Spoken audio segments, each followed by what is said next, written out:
Like, share, subscribe, hit the super chat on the way in. Hopefully you guys can hear me well. Okay.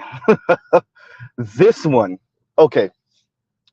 So this is we will be reviewing a doctor, right?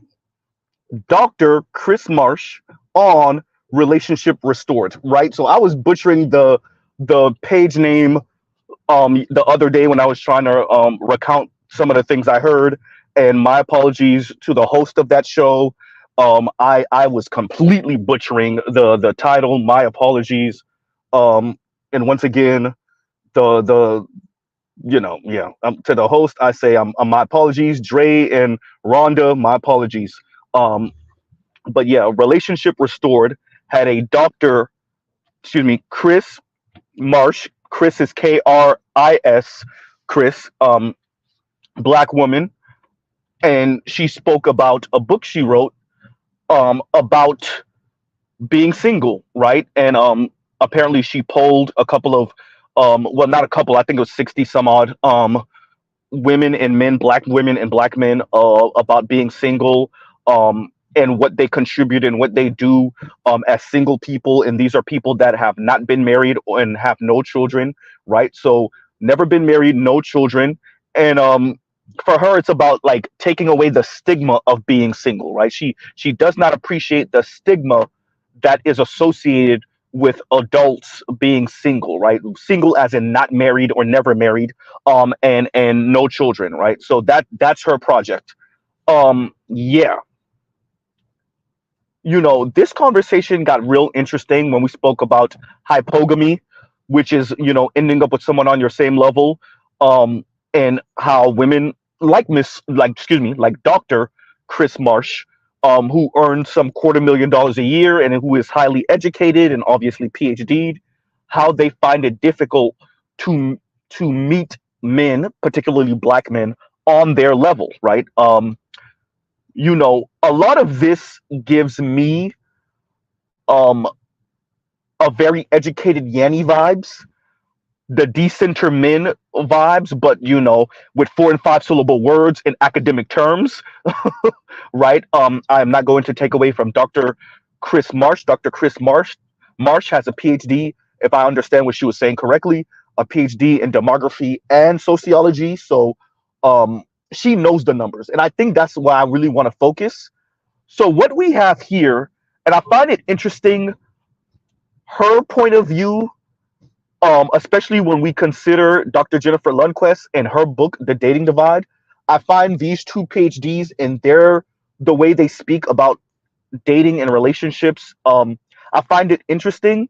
I find, you know, Dr. Chris Marsh is about destigmatizing being single, and especially our society, namely, I guess, the black community, leaving black women alone to experience life without the stigma of being single, without being asked, why are you still single? And black women feeling a certain way about that, right? Um, and I just, it was interesting, listening to her speak, and that's Dr. Chris Marsh, about essentially fairness and what she deems as fair. It was interesting, kind of the way I interpreted it, obviously as a heterosexual black man, as what annoys and bothers black women about everyone asking them why are they single, um, and this idea of hypogamy, um, and obviously because black women love saying it, who's on their level and who's not on their level. Of course, black men are not on their level, of course. It was also interesting listening to Dr. Chris Marsh advocate for reparations, but she's advocating for reparations because in her mind, that's a way to bring black men up to black women's level. Never mind that black men still earn more than black women. Never mind that black men are in less debt than black women. Yeah, never mind that black men still employ more people and black men are still the majority of business owners and entrepreneurs in the black community. Never mind that, but black men need to be brought up to black women's level, according to Dr. Chris Marsh. Once again, PhD in demography and sociology. Yeah,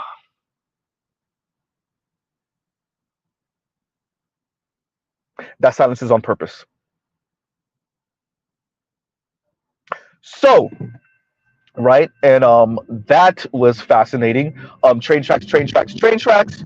So, relationship restored. You know, they interviewed this lady, and all I heard, and shout out to y'all who heard much of the same thing, black women's feelings. Black women feel a certain way that we're asking them why they're single, and we're not asking married people why they married. What we need to do is ask both. Oh boy, this thing about black women and their goddamn feelings for not being upper middle class and rich white women who are married to upper middle class and rich white men, and y'all could go out and do your power couple thing. Jesus Christ. And the fact that y'all don't say it, y'all speak around it, and every once in a while, when you get super, super, super depressed, you actually have the nerve to say it. But for the most part, y'all just speak around it. Hey, Dr. Chris Marsh. Oh, actually, Mr. Z, what are you saying? Dr. Chris Marsh did speak to it. White women just got a better number to choose from. Way at, and it's funny because the brother Dre on there said, "Thank you for not bashing black men." Negro, were you listening? Because I was listening. Were you listening? Thank you for not bashing black men, bro. You were the one interviewing her. What, did I not hear the same thing you heard? It's interesting listening to the black community is so used to misandry language that the bar is at Nazi level for us to be like, oh, I think she doesn't like black men. I think she has an issue with black men. I guess if you're not like drooling at the mouth and sound like Cynthia G, apparently your misandry towards black men doesn't register. It doesn't even register to other black men. That's horrifying. That's horrifying, by the way. Right? So, you know, listening to this interview, um, Dr. Chris Marsh, you know, she speaks about a relationship that she was in, and she was engaged to this brother, I guess forever ago, and he ended up cheating on her, and they said they were both Christians and they weren't supposed to have sex, and he ended up having sex, obviously, with someone else. Yeah, you know. And Dr. Chris Marsh does admit that she knows she's a bit much for people. She says she is polarizing. You either like her or you don't. She's not a middle of the road person. Oh boy. Yeah. Obviously, we get into, and this is the fun part because you know black women love doing this part. We get into the conversation of, do you want a McDonald's chick or do you want I think she said Ruth Chris chick, and she's pretty much, you know, doing the whole I'm better than them other women, and I know I'm more difficult because that's because I'm better type talk. But of course, oh boy, this man, yo, woo, look, um, I'm sorry, y'all. Wow, look, as I said before, a more educated, well-spoken, 4 and 5 syllable word using researcher, Yanni. Real talk with Yanni, but a PhD. I am not going to take away from this lady's hard work. I'm not going to take away from her intelligence. Mr. Z ain't a PhD, that's for sure, right? She wrote a book. Mr. Z has not, right? So there is no comparison, right? It's just hands down. With that, we have to think about what's being forwarded here.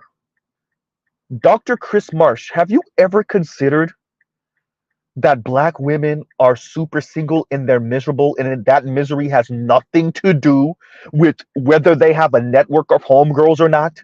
That misery has nothing to do with whether other people are asking them, why are you single? They feel miserable being single. Other people asking them, why are you single, only makes it worse, but they were already feeling miserable about it anyway. Dr. Chris Marsh, have you ever considered that for many black women, particularly educated, financially well black women such as yourself, the reason why many of you are single is because you're doing well financially. You demand that you meet a man on your supposed level, and you really, for many, yes, that includes educated, financially well black women, you still want a paymaster. In other words, somebody to subsidize your negative liberty. I found her advocation, that's not a word, her advocating, there we go, for reparations. I found it interesting because apparently reparations will produce more kick-ass black men on Dr. Chris Marsh level. Once again, Chris, K-R-S, excuse me, K-R-I-S, Chris. Um, I found why she thinks that reparations would be best for the black community. I found it interesting, right? Um, you know, listening to black women scholars speak about relationships, and I want to also say before we actually get into that, if Dr. Chris Marsh is a PhD in demography and sociology, she knows the numbers. She knows the interracial numbers. She knows. Hey, Chrissy. Hey, Yanni. Huh? Hey, Crystalline Karazin. Hi, Cynthia G. Huh? Dr. Ralph Richard Banks. Maybe y'all need to talk to Dr. Chris Marsh and see why she wants black women to be okay and be comfortable single. I have a good idea because she know them non-black men ain't checking. You better work with black men. Ah,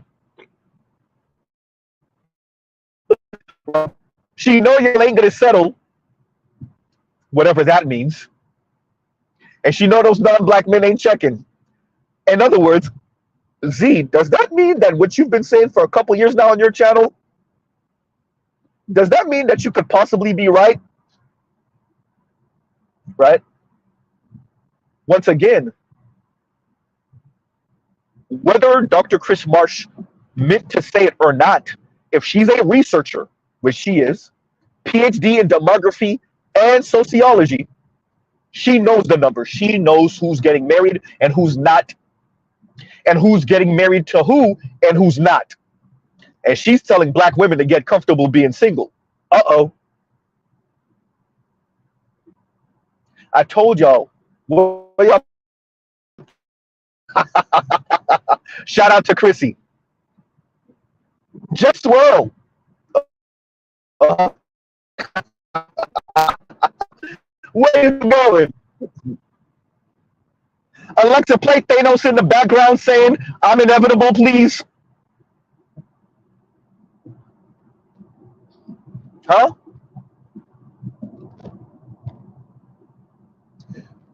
You know, this was inevitable, actually. Um, it is a bit sobering to hear an educated, accomplished researcher black woman essentially tell black women to get comfortable being single and tell the rest of society stop asking black women why they're single because it makes black women feel bad. At least it makes black women feel bad. And no, that was not Dr. Chris Marsh exact words, but if you listen to her, that's what it is. But my feelings, right?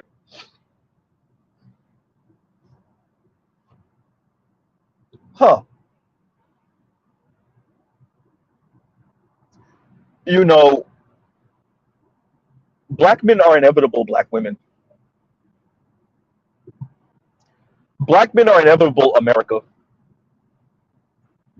Huh? Black men are inevitable, globe, world, earth. right? Yeah. What you thought?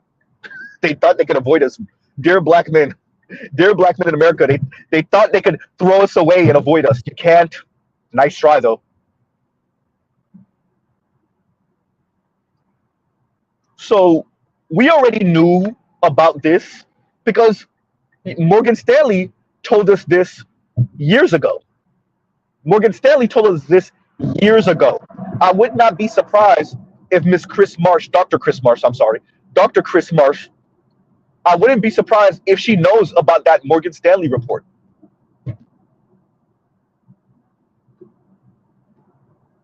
And what she's saying to women writ large, but black women specifically, is to get comfortable being single. Expand your network. Don't invest so much and don't invest everything into your intimate relationships with men.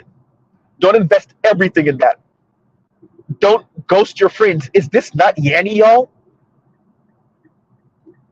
Don't ghost your friends for a man because y'all can get divorced or he's probably going to pass away before you. And what about your friends? Alexa, play TLC. What about my friends in the background?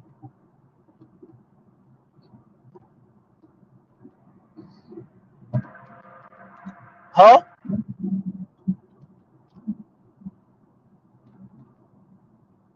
So, or the Pimp C version of it. What about my friends? What about your friends? Better yet. Um, so yeah,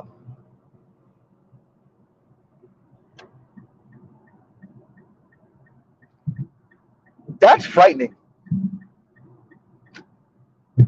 So y'all so hell bent on quote unquote not settling for black men that are doing better than you financially that y'all over here telling women, black women, to be comfortable being single instead of telling them they're delusional and they need to work on that. But who am I? I'm just a straight black man, so that automatically means I'm sexist and misogynist and misogynorist. But of course,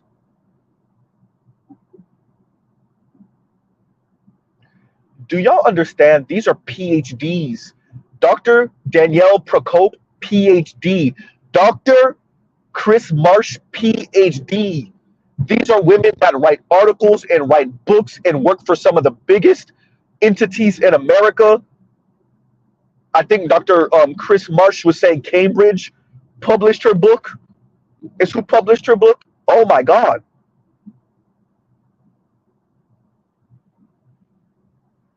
And her solution for the woes of black people not marrying is for reparations, which, by the way, y'all know Mr. Z is for reparations for ADOS. So, yes, I agree. But instead of having a real conversation with black women about what egalitarianism really look like, you would rather tell them to be comfortable being single and get cool with their network and speak about, and she said something that I think we definitely need to focus on. How did Mr. Z forget this? She spoke about how when she spoke to women, they were very hopeful. Black women were very hopeful about the future and ending up with a man. So they didn't give up hope for marriage. Men, on the other hand, black men, it was a matter of time that they would just stop. So at a certain age, let's say 45 or 50 or whatever, 55, black men said, if I get to this age and I've never been married or have children, I'm not doing it. Dear black women, you want to keep on playing this Cold War with us? Because the researcher is telling you it ain't going to look good. What happened to that young lady that said, black men are begging? Look, they're begging. They're begging. The men are begging. The men said, if I reach a certain age and I never had kids or gotten married, I'm not doing it. Not the women, the men. What happened to all that begging? Oops. So we got to listen to this random woman on the internet, or even though we disagree with her, the PhD researcher. Huh?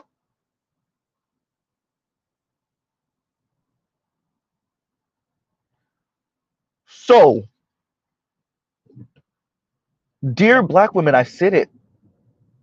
Black men do not win a gender war against black women. We don't. Black women just lose that gender war harder. Oh, y'all died earlier than us. Y'all died before us, and you're the one miserable. You're the one begging. First, no, we're not. By the numbers, no, we're not. Number one. Number two, the researcher told you when she spoke to black men and when she spoke to black women, black men said, if I don't get this by a certain age, I ain't doing it. Now what? What happened to all that begging, though?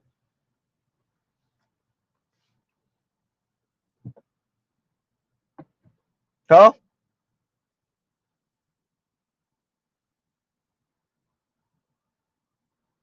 We have to start having more mature adult conversations in the black community. Right?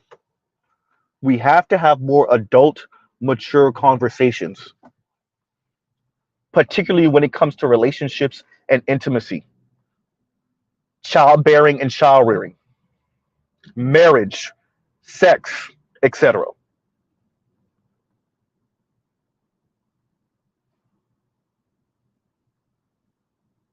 Right?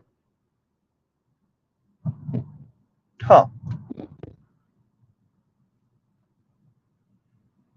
Because as much as these people talk, listening to Dr. Chris Marsh speak, you heard it.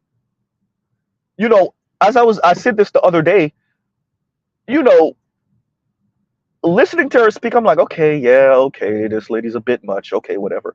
But you really don't get it until like that last 20 minutes or so. When she becomes really animated, you're like, oh, there we go. Yeah, yeah, that is polarizing. Yeah, you're right. Oh boy. Jesus. And I want y'all to remember this is a PhD black woman rubbing elbows, maybe something else, rubbing elbows with a bunch of non-black folks. That's white women and white men, Latinas and Latinos, Asian men and Asian women. And she's single.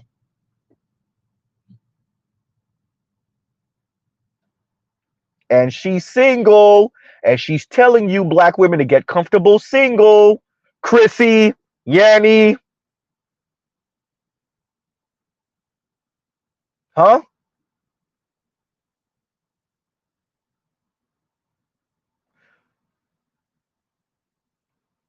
And she wants our society to stop asking women, particularly black women, why they're single because my feelings.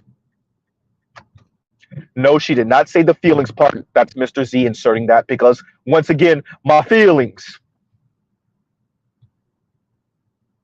Right? Huh.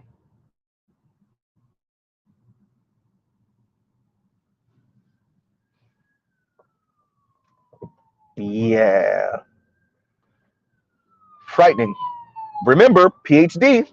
So we have Dr. Danielle Prokop on one end speaking about these essentially pick-me's, black women pick-me's that are part of or associated with the black manosphere, better yet. And then you have Dr. Chris Marsh that's trying to get black women to be comfortable being single and telling the rest of society, namely the black community, to stop asking black women why they're so goddamn single. Right? And JD says these chicks going to PWIs was worse than Jim Crow, bruh. Who was it that said, was it Harvard or Howard? But let's say Harvard. Harvard has ruined more black people than bad liquor. Something like that. More Harvard has ruined more Negroes than bad liquor, or something like that. I'm paraphrasing. But yeah, because what we're seeing, and it's frightening that attending these institutions just give like black women that might have been a little bit off the reservation, it just gives them the vocabulary to intellectualize their misandry towards black men. Right? That's all it does. And then because they're educated, like no one ever really speaks as if like this might be just a little bitter black woman that has some bad experiences with brothers, or is just a bit too much. And like all she's doing is intellectualizing her misogyny. Because she has a PhD, no one questions whether this is a person that's just intellectualizing their issues with black men. Now, the other way around, of course, bro, we have all the language and vocabulary in the world to speak about black men who we think are colorists, who we think are featurists, who we think are texturists, who we think are misogynoirist, who we think are hiding their intellect or their education or hiding behind money and status, but really they're a-holes to black women, or they try to sabotage black women. They're insecure around black women. We have all the vocabulary for that. All of it. When it comes to black women, particularly educated black women, everybody all of a sudden goes mute. No one knows how to talk anymore to be like, I just think she don't like black men because, and I'm not even necessarily saying all of that for Dr. Chris Marsh. I'm saying if Dr. Chris Marsh walks into the room and she sounds the way she sounds, and there's another black woman or even definitely a black man who's like, I don't know, she sounds a little off. They won't say it. Now, if it's a black man, oh, you better believe it. They'll be rushing the goddamn stage, the damn podium, to repudiate his statements. A black women, on the other hand, everybody goes mute, including other black women that claim to care about black men. Y'all are full of crap. Stop telling us you care about us and you defend us, and go say something to those women. Instead of being over here, I support y'all, and these women, will they be doing too much? Yeah, go tell them that. Right? So yeah, JD, look, yes, you're right. It's black women attending these universities, claiming to advocate for other black women, claiming to care about the black community, or definitely black women, right? They're black female identified. They're not black male identified. They don't care about what black men got going on and whatnot, or they do care about what black men got going on, so they claim. And you let them talk, and you let them talk about intimacy and relationships and having children with black men and being married to black men. And yeah, it gets real ugly real fast. Right? Huh. It gets real ugly real fast. So once again, JD, thank you for the super chat. Thank you for the super chat. And it is a bit, like I said, sobering to see the PhD telling black women, yeah, just get comfortable single. Dear society, stop asking black women why they're so damn single. Go ask the married people, why did they get married? Why are they married, and why did they get married? Because fairness. Okay, yeah, that's it. Just let black women be. Isn't that the problem though? Isn't the society letting black women be? Like, isn't that kind of the complaint? Isn't that kind of the complaint that's coming from some black women, is that black men are actually letting them be? Because, that's what y'all have been asking black men to do. Isn't that the backwards way complaint that black women are engaging in when they mock and insult black men that are passport bros, and they celebrate hearing about passport bros that have gotten deleted overseas, right?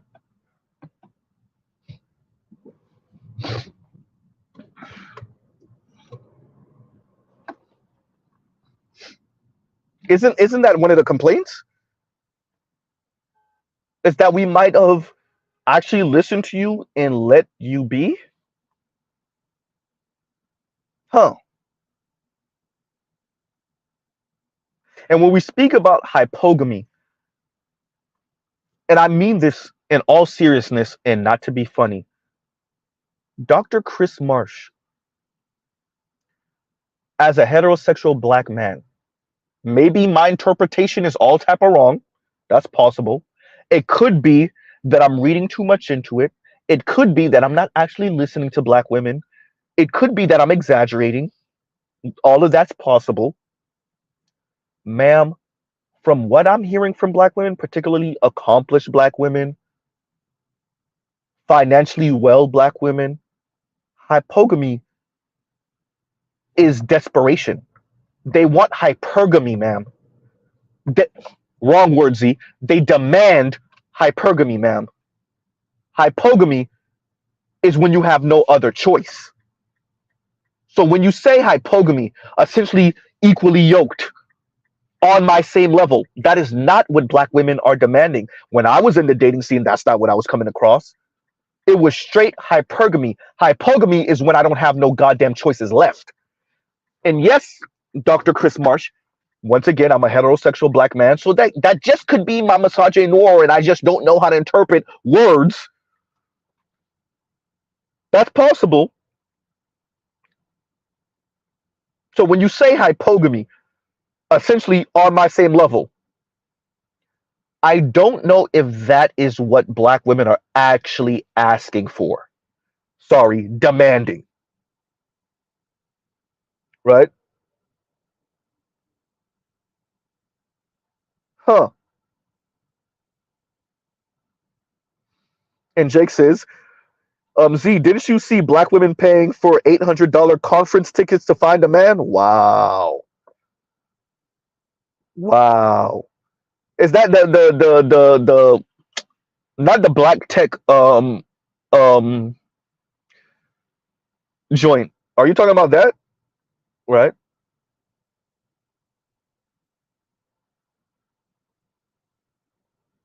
And this is the thing. Thank you, Dylan, for actually saying this. And Dylan James says, I thought she studied demographics. Damn, Z, get it out. Demographics. Doesn't she know black women are poor? And I guess this is when we start speaking about your network and your friend circle, which she made sure to emphasize that black women are really good at the friend circle. And yeah, Afrotech. Yeah, I couldn't get it out. Thank you, Jake. Um, but yeah, she made sure to emphasize that black women have the friend circle in the network, as opposed to black men, right?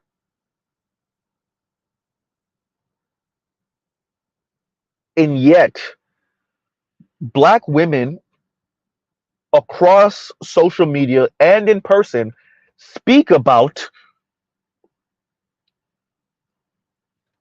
this profound sense of loneliness. Madam, if we take it out of the realm of a very logical space, if we take it out of there for 1 second, the juices that get flowing and the feeling that you get from an intimate partner cannot be replicated with platonic friendship from the same sex. Period. And so black women who we already see black women 3 and 4 and 5 and 6 deep at brunch all the time by themselves. And you walk up to the table to the 4 and 5 women, and 4 of them are single. We already see that, Dr. Marsh. Dr. Marsh, black women already doing what you're saying. That's why they're so goddamn miserable. They're already leaning on their friends and their network. Once again, must I remind y'all, and that's the one I really got to find because I reference it so much. The lighter skinned black woman that called in the Kevin Samuel show. And what did she say? She's around a bunch of 50 something year old women. I think she was in her 40s, late 40s, maybe. She's around a bunch of 50 something year old black women. They go to brunch together, they go out together. They're heavier set black women, average looking to maybe not so attractive black women, and they have resigned themselves to being single, and they put up a front that they're okay with it. Dr. Marsh, black women already doing what you're saying, right? They're already pretending like they're okay being single. People already stopped asking them why they're so goddamn single. People already stopped doing that.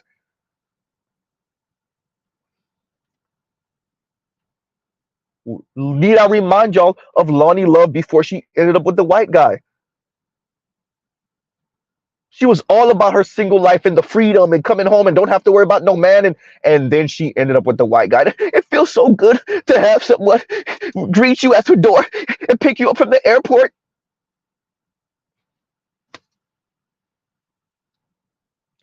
Dr. Chris Marsh, black women are really good, not really so good. At the poker face, no pun intended. They're already acting like they're okay being single. They already have extracurriculars that they're engaging in. They're already dumping all of their time into their children. And if they don't have children, once again, going to your book, they already spend so much time with their friends and family and their sisters and their mom. And Dr. Marsh, black women are already doing what you're saying. They have invested so much time and energy in extracurriculars. And as you said, you know, you put so much energy into your students that you get home and you have no energy left.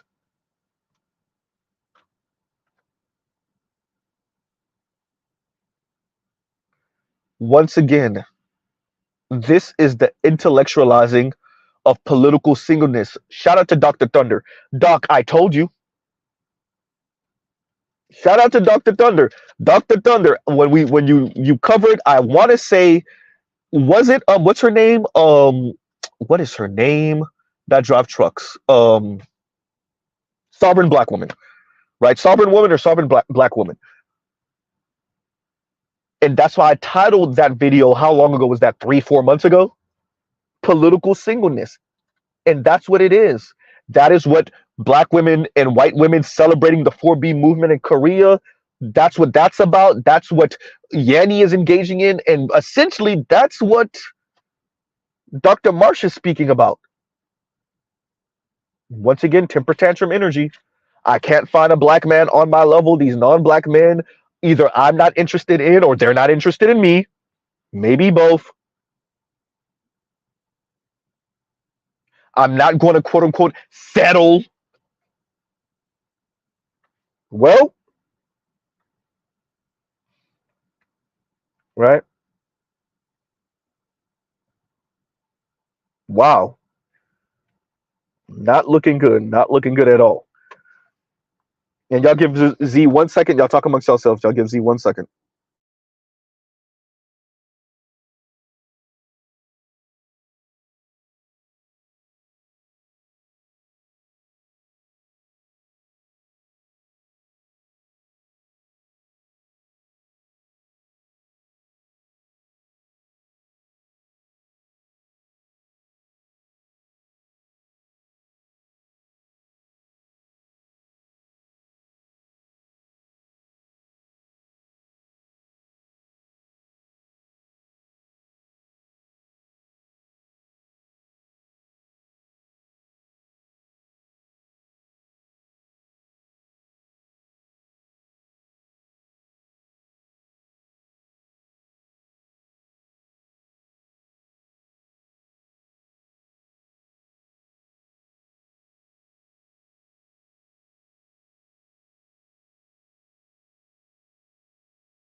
And we're back.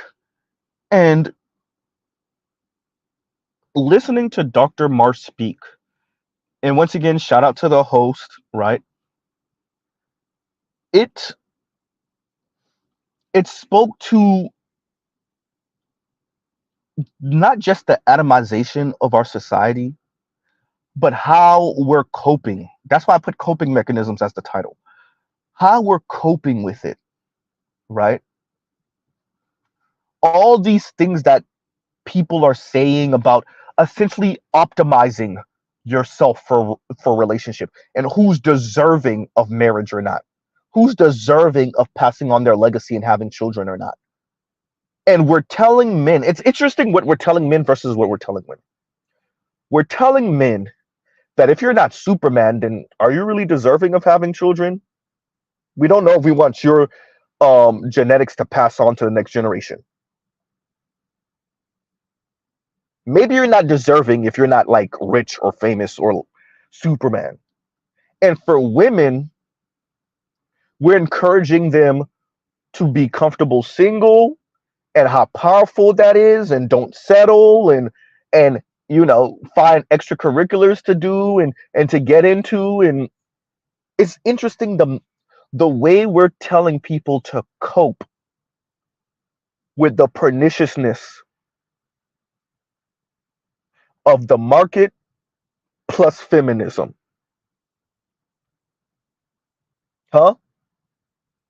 Neoliberalism plus radical feminism, we're telling and we're saying to young people in particular, even more particularly black young people, that's really young people under age 40, under age 45, really under age 40, we're giving them coping mechanisms that's supposed to be what? Empowering.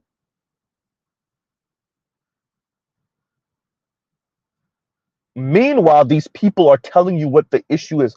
Dr. Chris Marsh, the women are saying it. You're talking about hypogamy. They're not looking for hypogamy. That's the last resort.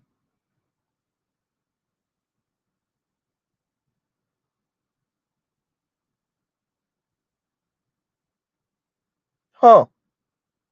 You yourself spoke about the chances of meeting a man, period, but a black man who earns the same amount as you, who's a PhD and educated like you.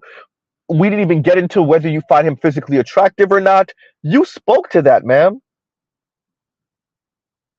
It's interesting how much we're demanding that black men do some soul searching and black men got to level up and right? Black men got to quote unquote catch up to black women. Once again, black men still out earn black women, but whatever. I guess what they really mean is these college education, these pieces of paper, the degrees. We're always talking about deodorant or the temperature, apparently.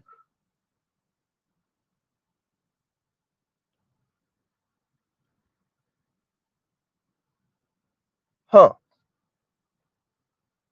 And Eric Deadman says, and thank you for the super chat, Mr. Z, a ishi attitude, right?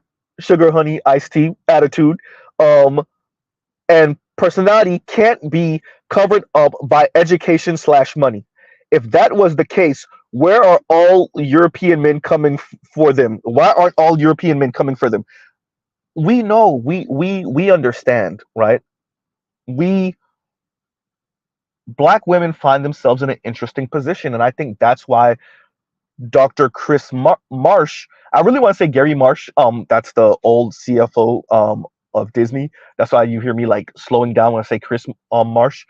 But Dr. Marsh, she's a researcher, so she knows, and I think that's why she wrote this book and why she emphasized our society leaving black women alone, letting them be, letting them explore, letting them be single. And just because you're single doesn't mean you're promiscuous, and everything that she was saying in that interview, right? And the networks that black women have. I think she emphasizes this because she knows the numbers. She knows the research, right? I think the reason why you have a Dr. Chris Marsh saying this is because she know the white men are not, they're not coming after black women on horseback with their shirt off and a six pack. You right, and a bag of money. She knows that's not going to happen, right? Right.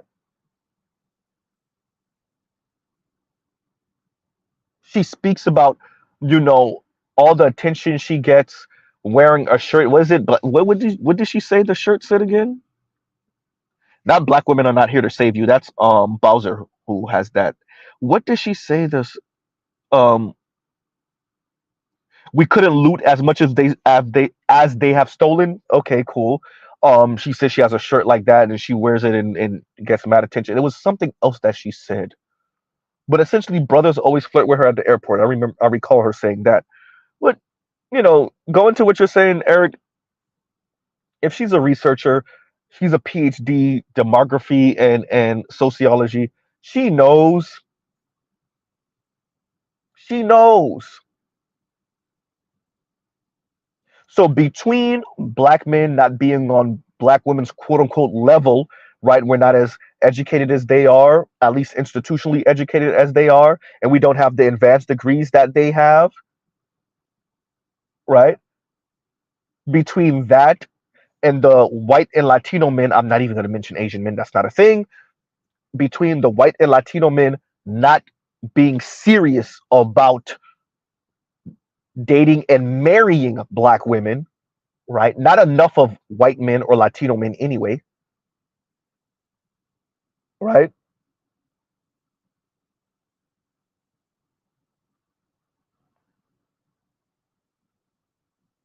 Yeah, she did say that. I'm gonna bring that up in a minute.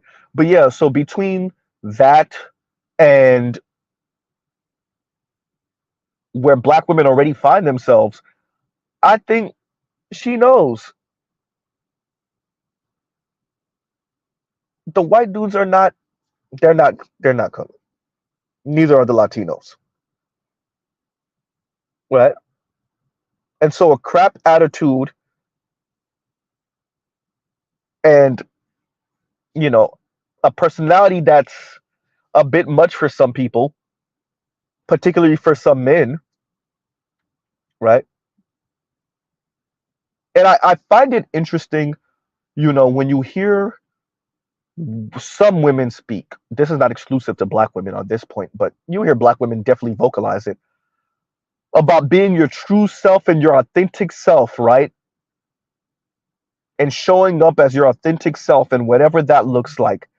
And it's interesting what they mean by that often. And when you hear certain women, black women, speak, and then you understand what she meant by her authentic self. Oh boy,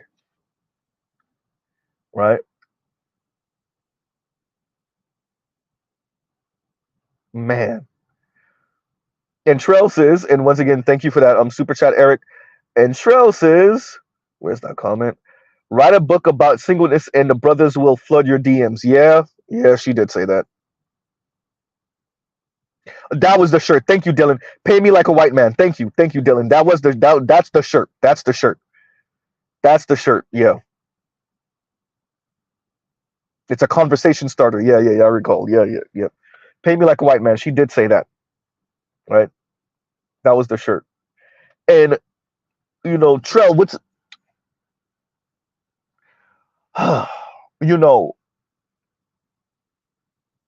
if I could cause black men to be mute for any black woman that they were not familiarly attached to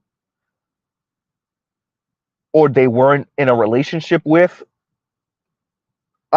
I think I would press that button where we do not engage with women, especially black women that we are not attached to familiarly and romantically.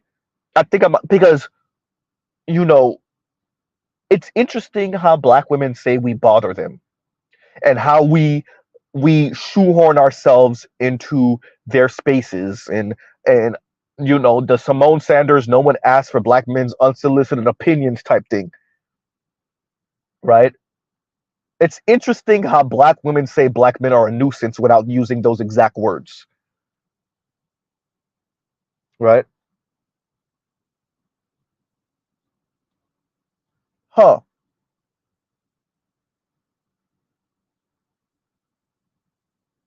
It's fascinating. once again, if you couple the Morgan Stanley report about the she economy and how many women, excuse me, are going to be single and childless between 2018 and 2030. I think it was something like 45%. You couple that with the book The Dating Divide, um, co-authored by Dr. Jennifer Lundquist, Dr. Chantel Buggs, and it was one more author I can't recall. If you couple those two things together and a couple of other data points, um, it doesn't look good for Black women. It just doesn't. And I think that's where you get Dr. Chris Marsh. Like, share, subscribe, hit the super chat. That's where you get Dr. Chris Marsh speaking on, what pretty much what she spoke on here, right? And for the brother Dre to say thank you for not, bashing Black men, I'm like, bro, are you listening? Where's your bar for bashing Black men? How I when he said that, I was like, I wonder where his bar is for that. What would she have to have said, or what would her demeanor have to have been for you to say that she was misandrist, right? Huh,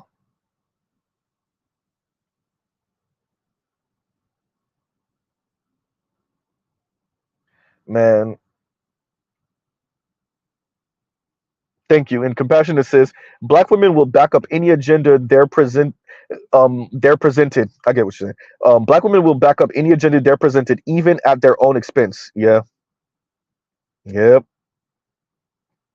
Man. Even to their own expense. We watched them celebrate the 4B movement. Dear ladies, if you were really invested, you wouldn't be invested. You see, that make no sense. No, it make perfect sense. If you were really invested in being single, you wouldn't be so invested in the 4B movement. It wouldn't be a thing.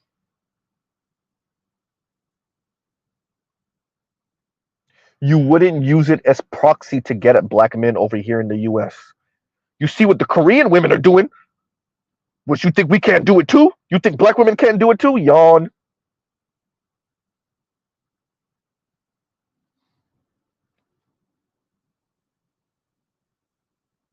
So to Dr. Chris Marsh, I say, Dr. Marsh, I think, and it's a real consideration.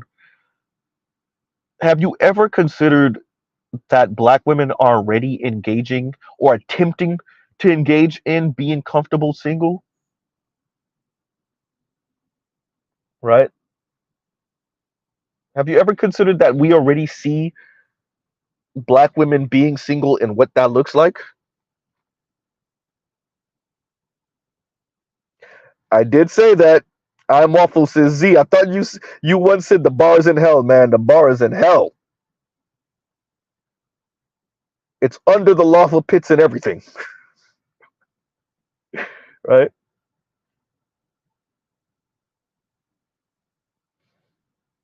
It's bad.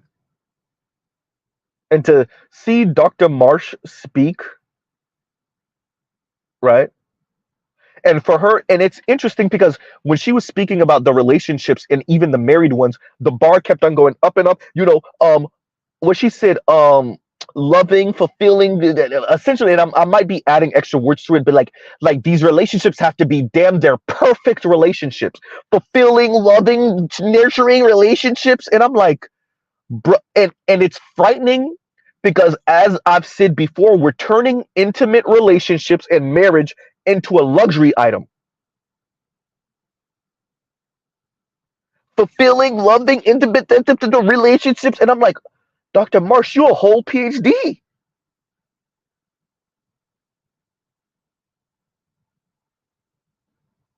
Look at the people speaking about being married, especially the Yannies and the Dr. Marsh of the world, and listen to how they speak. Either For the Yannies, you have to be a walking wallet at the absolute highest order, and like they put it, it really is like the what's that what's that pyramid called again? I forgot what the goddamn pyramid is called again. Anyway, it's at the very top of the pyramid, the self actualized. I guess at that point, then you could be in a relationship. But then, who defines what it means to be self actualized? The hierarchy of needs. Goddamn, thank you, Vincent. I thought it. I kept on thinking. I was like, no, I can't be. That's too basic, right? And listening to Dr. Marsh speak, so you get Yanni boiling black men down to being walk-in wallets at the highest order, and then you get Dr. Marsh who boils black men down to, well, you have to be, you know, self-actualized, and you have to be this ultra mega dude um to be deserving of basic marriage. Maslow hierarchy of needs. Goddamn, thank you, Trell. Maslow's hierarchy of needs. There we go. It was right there. I couldn't get it out. Right? Line says, cool, let them stay in their delusion. You see what I'm saying? Vince, I ain't even gonna read that. Which you said PhD actually stands for. I'm saying, right? And that's it's in my history. I might be reviewing it tonight, right? And Jake Zero says Louis, as I call him Louis. Louis Conyer just posted a Twitter room where black women were cackling about the 4B movement. One woman actually referenced the Handmaid's Tale. I don't know why I can never pronounce that right correctly the first time. The Handmaid's Tale as a potential future that women will endure. Circular lunacy. Yeah, I saw that. And Louis also posted something, which there was something else they were speaking about. Kevin Samuels. I'm gonna actually, I might be reviewing that one too. Right? Yeah. Yep. Man.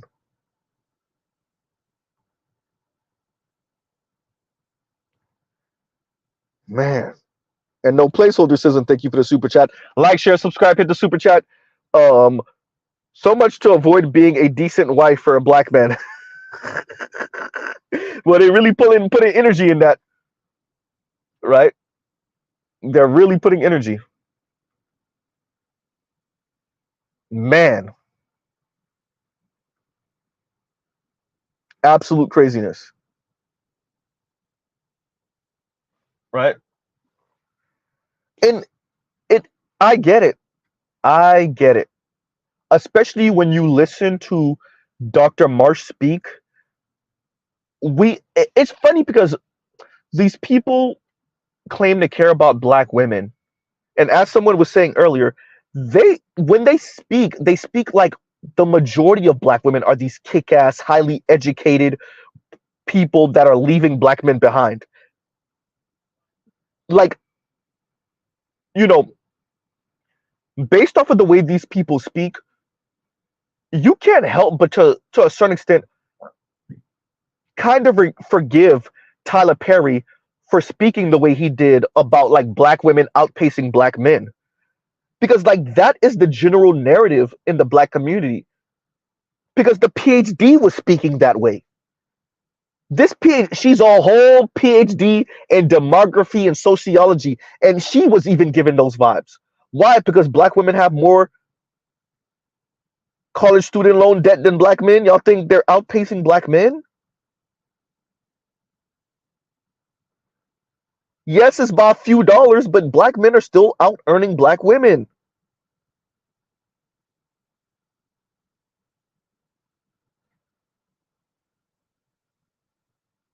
right? She's a whole PhD, y'all.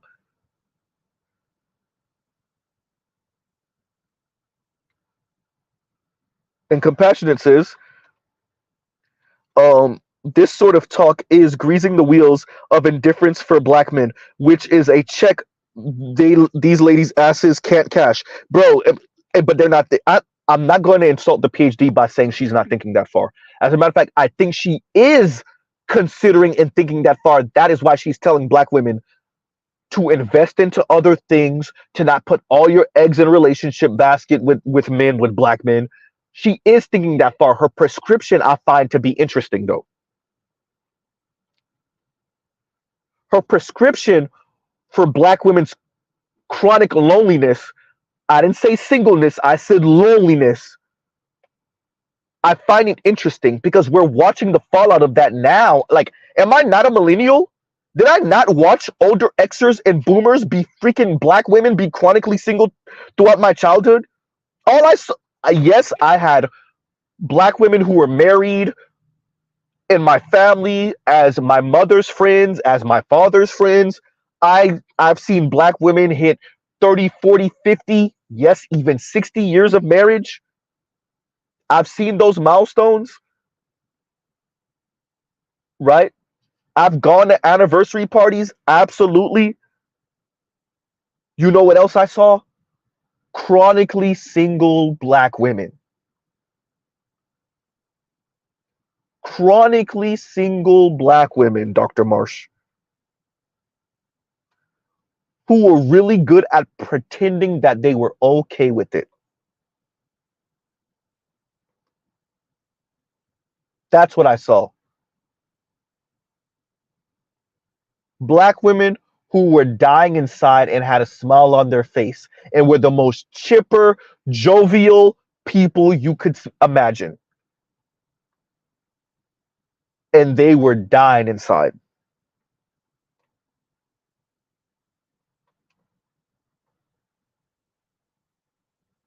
Huh.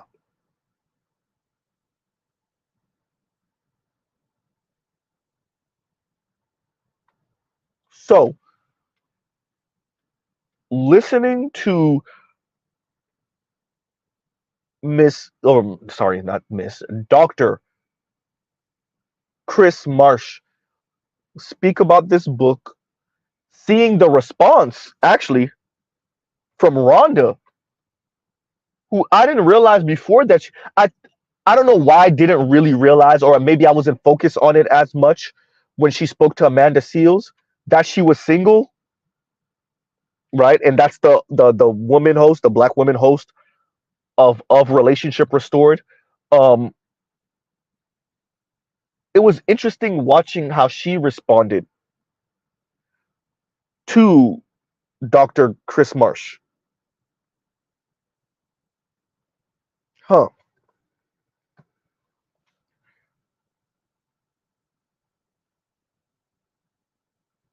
It was interesting watching that. Watching how comfortable they're attempting to get, right? And it's sobering. It's kind of sad. So on one end, you have Anne Marie Slaughter encouraging women writ large, white women, but encouraging women writ large to reconsider their ideas of relationships in men, right? And that if we had to change the way men feel about accomplished women, then maybe we as women need to change the way we feel about men that put their careers and whatnot on the back burner for the family. So on one end, we have this white woman, and I hate comparing black women to white women. This white woman saying, "Okay, but white women, we gotta think about this now."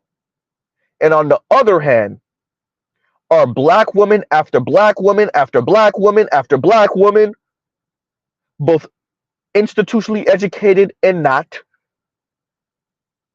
telling other black women, "No, we just gotta we either gonna swear, divest, get comfortable being single, or eat vagina."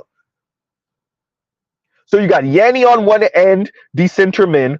You have Princella on the other end. Let's go munch vagina. You have Dr. Danielle Prokop on the other end calling black women like Courtney Michelle of all people and Shay Sade pygmies. And then you have Dr. Chris Marsh, once again Kris Marsh, saying to black women, no, we just got to get comfortable being single.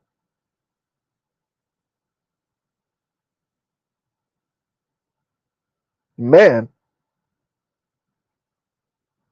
And Dr. Chris Marsh solutions are for black women to, you know, get really good with their girlfriends and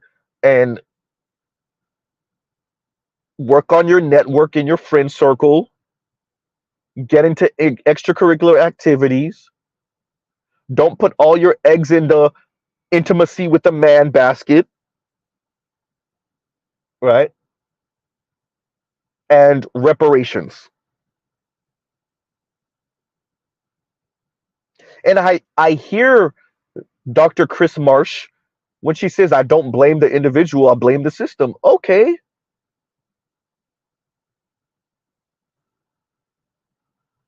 But think about what we're saying. Huh. The people that advocate for equity, for equality, then turn around and say, I have this degree, I have accomplished this financially, I can afford my own home, my own luxury car, I can afford nice, expensive vacations. And yeah, if I can't meet a man on my quote unquote level, hypogamy, then I would rather be single. Nothing wrong with that. But that does come at a cost,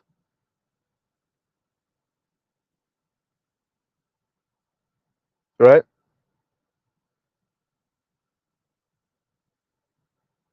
Man,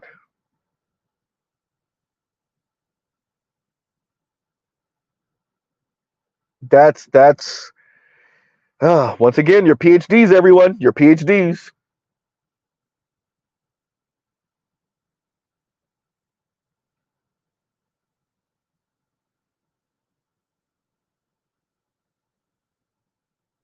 And Jake says, I foresee a lot of fights at brunch and dinners due to women making their friends crash out on their relationships too.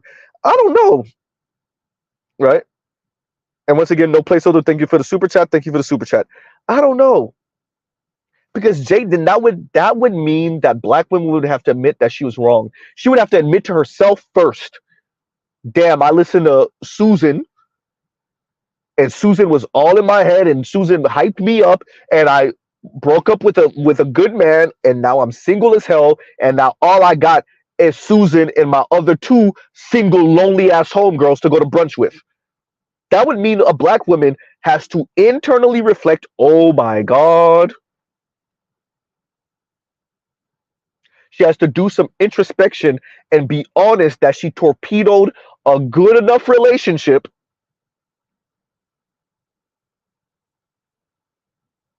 Oh boy. Listening to another black woman that didn't know what the hell she was talking about. Yeah, that's asking for too much.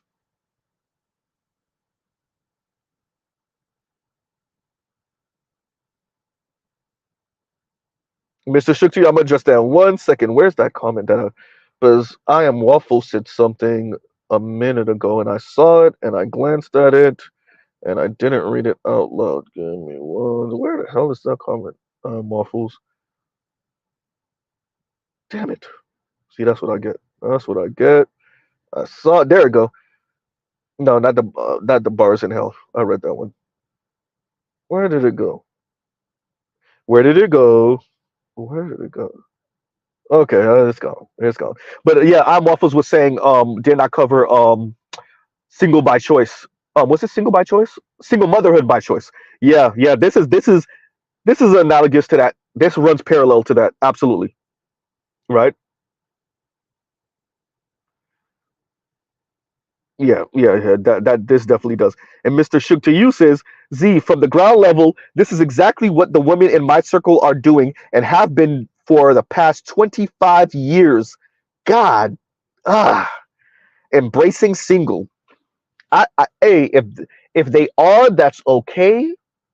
The problem is they're gonna emote and take that off on the nearest black man. If they really meant it, Mr. Shook to you, that would be okay, right? If they were okay being single and they truly embraced it, that would be okay.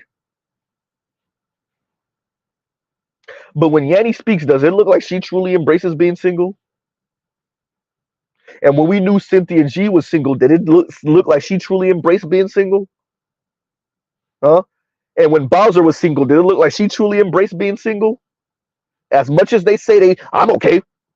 Does Chrissy, does it look like she embraced being single? There's a whole lot of black women that claim they're okay with being single, and then they start talking about black men, and oh boy, the short mustache man starts coming out their mouth. There's a pun in there. Vincent, it's a cope, right? It's a knife. Shout out to 21 Savage, right?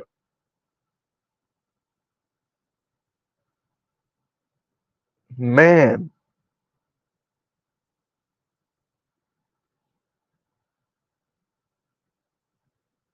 Michael Ross says toxic feminism, femcel behavior.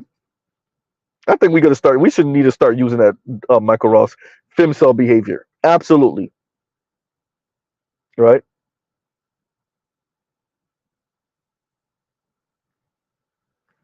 And I think that's I plan on reviewing the SGE movement, right? Soft guy era movement.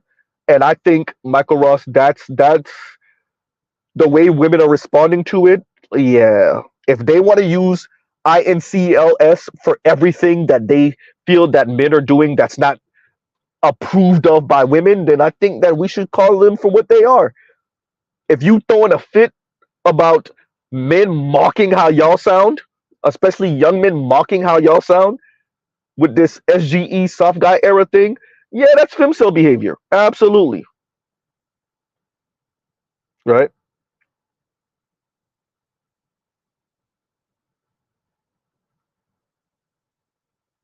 Good one. Exactly, Nema. And Nema says, men don't want to be alone, but we need to be by ourselves. Patrice O'Neill.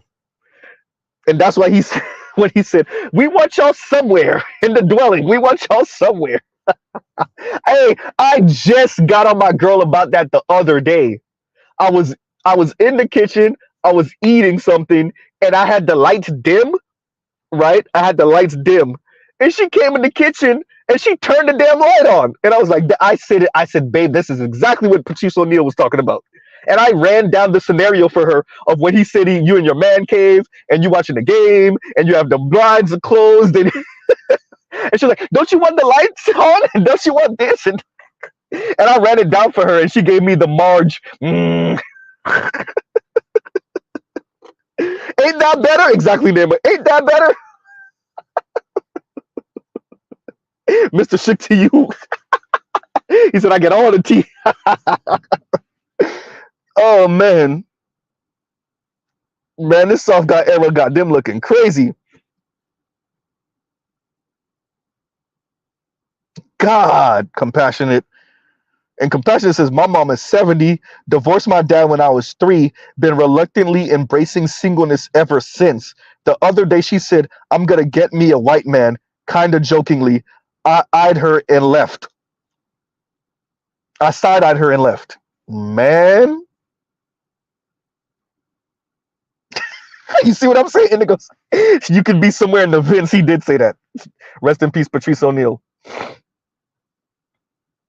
And here's the link for you guys for Leon put up. Oh God, okay, we gotta have to make a hard stop, you guys, because I don't want this to. I can't let it turn into a regular streams. Absolutely not today. Let me real quick that Leon put here. Okay, it is in. Let me make sure I get this. Wait a minute, William. Come on. Moving slow as hell. This is what happened. It's every great. And I read that comment that you put up the other day. Um. Okay, wait a minute. Indigo, I read that comment that you put up the other day when you were in South Florida. Right. Man.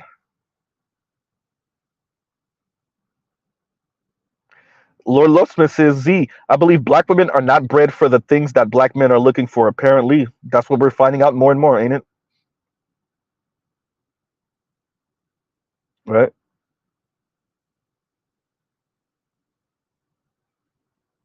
I might have her watch it.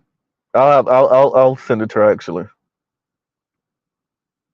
And they go, you feel me? Ain't that better? She walked into the kitchen and turned on the light on my ass. I was like, babe, this is what Patrice O'Neal was talking about. Right? Man. Compassionate, man. I've seen it, man. I've seen it. I've seen it. You know, yeah. I got an aunt right now.